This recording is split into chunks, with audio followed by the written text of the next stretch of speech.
All right, let's dive into dropshipping. Is it all it's cracked up to be? We're going to find out. Today, we're using a research paper. It's called E-commerce, Dropshipping Business Model. It's from Laurier University of Applied Sciences. Pretty interesting stuff.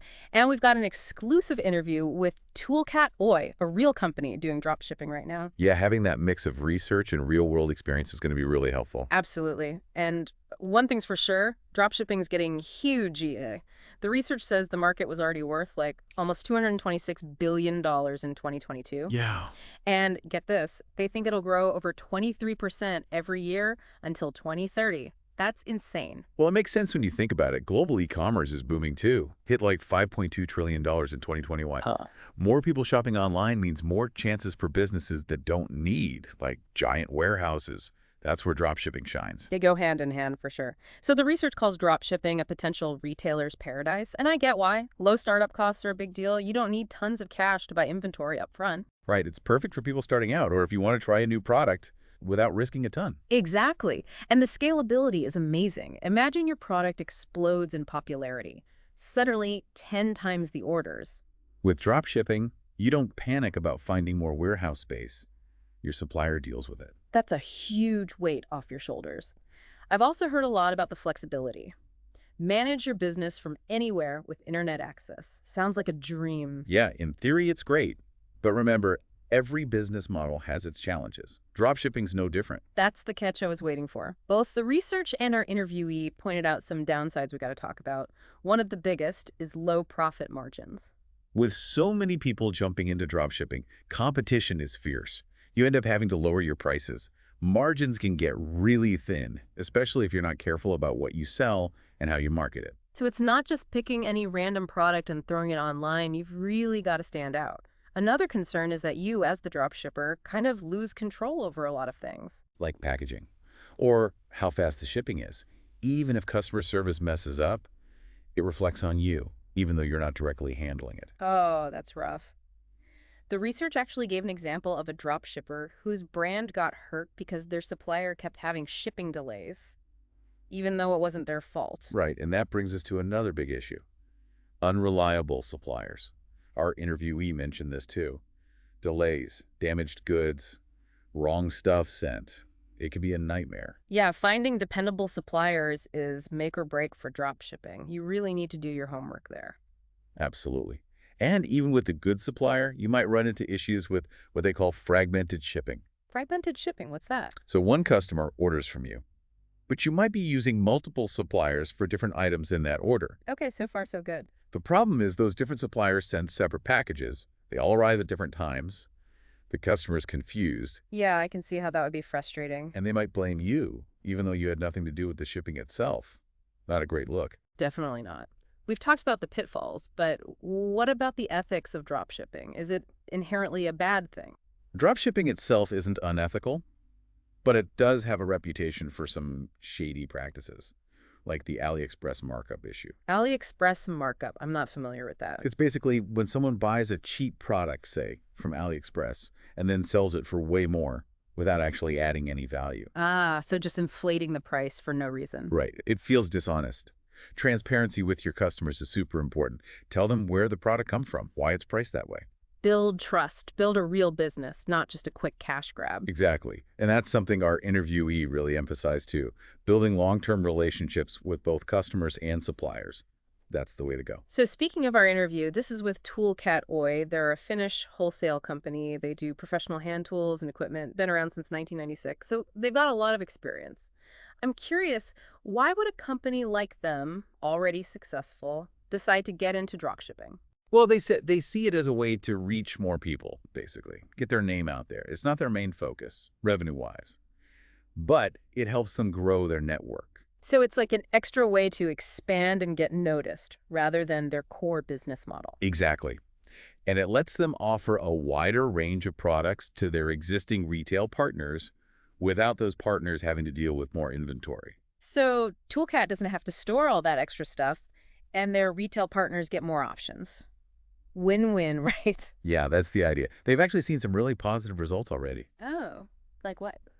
Well, their visibility has gone way up. which has led to new customers and valuable business contacts. That's great. It shows that if you do it right, dropshipping can really open doors. For sure. The other benefit they mentioned is that they can now work with a wider variety of retailers, specifically ones that maybe don't want to handle inventory themselves. It's like they're breaking down barriers for smaller businesses. Yeah, kind of levels the playing field, which benefits the whole industry. That's awesome.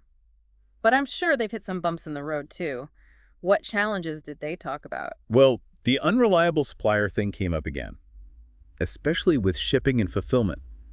It's interesting, though. They found that working with smaller suppliers, ones with fewer clients, actually helped. That seems counterintuitive.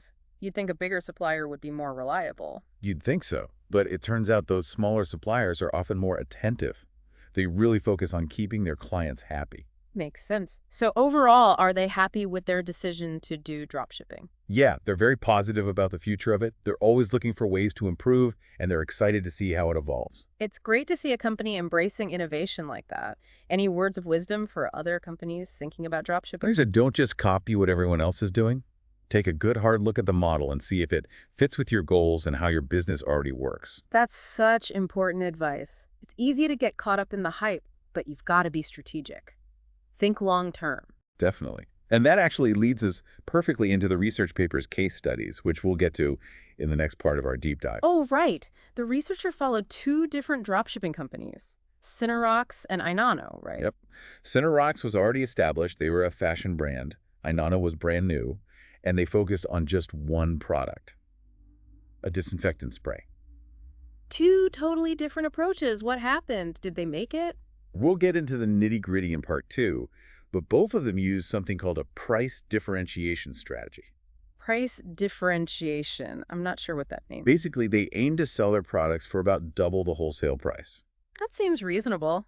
Did it work? We'll dig into the numbers for their Cyber Monday and Black Monday sales in the next part.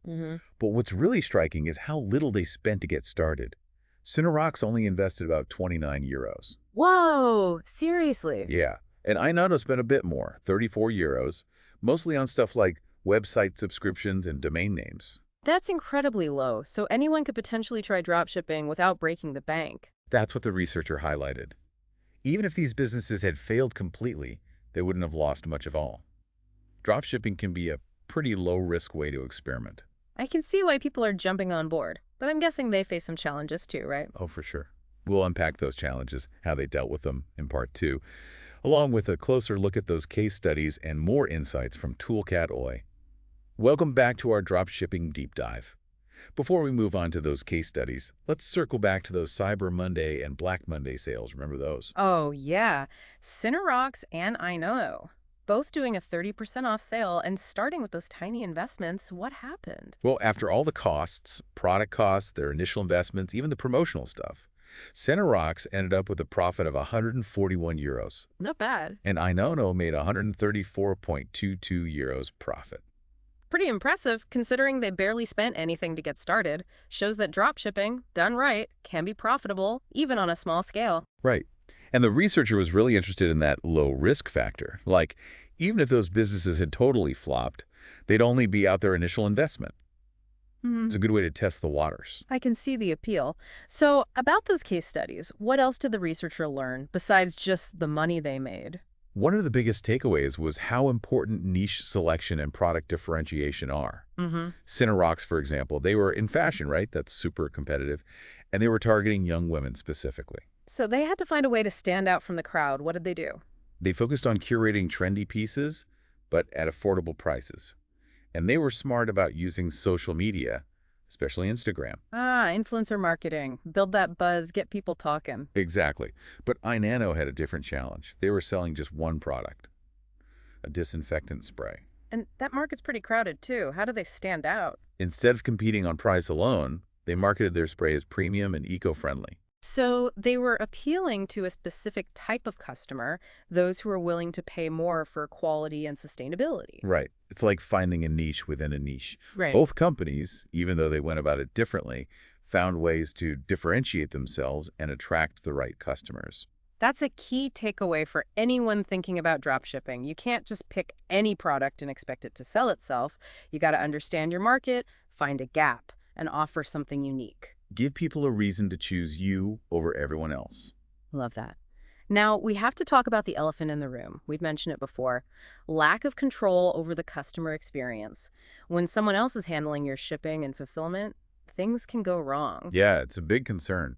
Packages get lost, deliveries are delayed, products get damaged, and guess who the customer blames? You, the drop shipper, even if it's not your fault. Exactly. So how do you protect yourself and your brand's reputation? That's a tough one. The researchers stress the importance of vetting suppliers carefully. Don't just go for the cheapest option. Look for suppliers with a good track record. Check reviews, ask for references, really dig into their processes. Communication must be key too, right? Absolutely. Be clear about your expectations from the start. Make sure they understand how important it is to ship on time and fulfill orders accurately. And honestly, even with the best supplier, you need a backup plan. Just in case things go sideways, be proactive. Right. Both Cinerox and Ainano had to deal with this stuff too, even on their smaller scale. Another big challenge they faced was those low profit margins we talked about earlier, Yeah, it's a balancing act. You have to price competitively, but also make enough profit to keep the lights on. especially when you're not in control of manufacturing costs or shipping costs. And with all the competition in dropshipping these days, it's even harder. The research suggests focusing on niche products that people perceive as having higher value. That way, you can charge a premium without scaring away customers. It's about finding those hidden gems. The products people are willing to pay a little extra for because they're special or solve a specific problem. Exactly. It all goes back to understanding your target market Yeah. and figuring out what they really need. Give them value. Give them a reason to buy from you. I love that approach. It's not just about selling something, it's about providing a solution and building a brand people believe in. Now, we can't ignore the ethical side of dropshipping. We touched on it earlier, but it's worth revisiting. Yeah, there's been some controversy. Dropshipping itself isn't bad, but let's be real, it's often used in ways that are, well, questionable. There's a temptation to put profits above everything else. Especially in a competitive market, it's easy to fall into that trap of taking shortcuts, like inflating prices without adding any real value. Right. It's all about integrity, making ethical decisions, even when it's hard. Transparency is huge. Be upfront with your customers about pricing, where the product comes from. Build trust. Yeah. Build a business you can be proud of. And that's something Toolcat Oi really stressed. Speaking of Toolcat, they had some really interesting thoughts about the ethical side of things. Remember, they're not just a drop shipper, they're also a supplier to other drop shippers. They have a unique perspective on the whole thing. They talked about how dropshipping has evolved. It's come a long way from its early days. Back then, it was all about cheap, low-quality products. Yeah, it had a bit of a bad reputation for a while. But Toolcat believes dropshipping is maturing. There's a shift towards more ethical and sustainable practices. I'm curious, what's driving that change? They pointed to a few things. Mhm. One is that customers are changing. People are becoming more discerning. They're not just looking for the cheapest thing anymore. They want quality, they want to know where their products come from, they care about the environment and ethical sourcing. Exactly. And dropshippers are starting to get it. They're realizing they need to adapt if they want to survive. It's not just about trends and quick profits anymore. It's about building a business that has a purpose, that reflects values. And that includes being transparent about things like supply chains and manufacturing processes. No more hiding behind vague product descriptions. Customers want information, and dropshippers who are open and honest about these things are the ones who will build trust and lasting relationships. It's about moving away from that transactional mindset and building real connections. Toolcat's a great example of a company that's doing that. Yeah, they're walking the walk, working with ethical suppliers, always looking for ways to be more sustainable. It's impressive. Their insights bring up a big question. Is dropshipping actually sustainable in the long run? That's the million-dollar question. And there's no easy answer. There are so many factors to consider. The market's always changing, competition's fierce, e-commerce itself is evolving constantly. It's a complex landscape. So what's your advice for dropshippers who want to build a business that can adapt and thrive in this environment? Toolcat stressed the importance of continuous learning and adaptation. The key is to stay informed, be open to new ideas, and be willing to change your approach when needed. Don't get stuck in a rut. Right. And they also talked about the importance of building a strong brand identity that's about more than just products. It's about telling a story, creating an experience. connecting with people on an emotional level. which can be tough for dropshippers Yeah. because they don't usually have control over the whole process. So they have to find other ways to add value and stand out. How can they do that? Well, one way is to focus on amazing customer service, going above and beyond to help people and solve problems. Especially online, where there's less personal interaction, those little touches make a big difference. Another way is to offer personalized recommendations or create product bundles.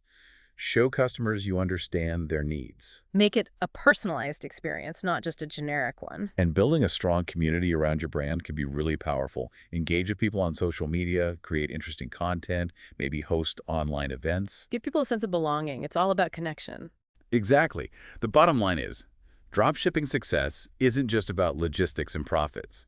It's about the human element, the connection you make with your customers. This has been incredibly insightful. I think this is a good place to pause our deep dive for now. I agree, we've covered a lot. In the final part, we'll focus on giving you some practical advice for starting or improving your dropshipping business. We'll talk about how to find those reliable suppliers, create marketing campaigns that work, and build a brand that really stands out. We'll give you the tools and inspiration you need to succeed in the world of dropshipping. Stay tuned for the final part. Welcome back to the final part of our dropshipping deep dive. I feel like we've really uncovered a lot. Now it's time to get down to brass tacks. How do you actually make this whole dropshipping thing work? Yeah, let's get practical. Turn those dreams into a real business. We've talked a lot about how important reliable suppliers are. They're kind of the foundation of your whole operation. But how do you even find them in the first place? There are a few ways. One is to use these dropshipping directories or marketplaces. They basically list a bunch of vetted suppliers in different niches. Okay, so you don't have to start from scratch. These directories do some of the work for you. Exactly. And they often have reviews and ratings from other dropshippers, so you can see who's good to work with. Another option is to go to industry trade shows or conferences. Get out there and network. Yeah, it's a great way to meet suppliers face-to-face, have real conversations, get a feel for their company culture. Those personal connections can make a big difference. For sure. And you could also try going directly to manufacturers. Cut out the middleman. Right. It can be a bit more work, but it often means higher profits. But no matter how you find them, there's some key things to look for in a supplier. Like what? What are the non-negotiables? Reliability, for sure. You need a supplier who's going to ship products on time and in good condition consistently. Easier said than done, I imagine. Yeah, you got to be careful. Do your research, ask for references, read reviews, and really grill them about their processes. How do they handle orders? What's their track record like? Makes sense. What about communication? Huge. You want a supplier who's responsive, who keeps you in the loop, who tells you if there are any problems. Someone who's on the same page as you. Who wants you to succeed? Exactly. Okay, so you found your awesome suppliers.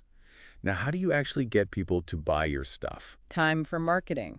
Right. And with dropshipping, you're competing online where there's a ton of noise. You got to be strategic to stand out. It's not just about setting up a website and crossing your fingers. Nope. Your marketing plan needs to be tailored to your target market, your brand, what you're selling. No one-size-fits-all solution. No, but there are some tried and true tactics, right? What works? Social media is a big one. Instagram, TikTok, Pinterest. They're great for showing off products visually and building a community around your brand. Tell a story. Engage with people. Exactly. Influencer marketing is another powerful tool. Partner with influencers who have a following that matches your target audience. People trust recommendations from people they like or admire. Yep. Targeted advertising is also effective. Platforms like Facebook ads and Google ads let you get really specific with who sees your ads. So you're not wasting money showing ads to people who don't care. Right. And don't forget about content marketing. Create valuable content like blog posts, videos, infographics, stuff that your target audience will actually want to read or watch. Become a resource. Build trust and authority. Exactly. And that leads us to another crucial point, building a strong brand. It's more than just selling products. It's about creating a brand that people connect with, that they believe in. You need a clear brand identity. What are your values? What's your mission? What makes you different? And then you translate that into your visuals, your logo, your website, your packaging. Everything should feel cohesive. Create a memorable experience for your customers.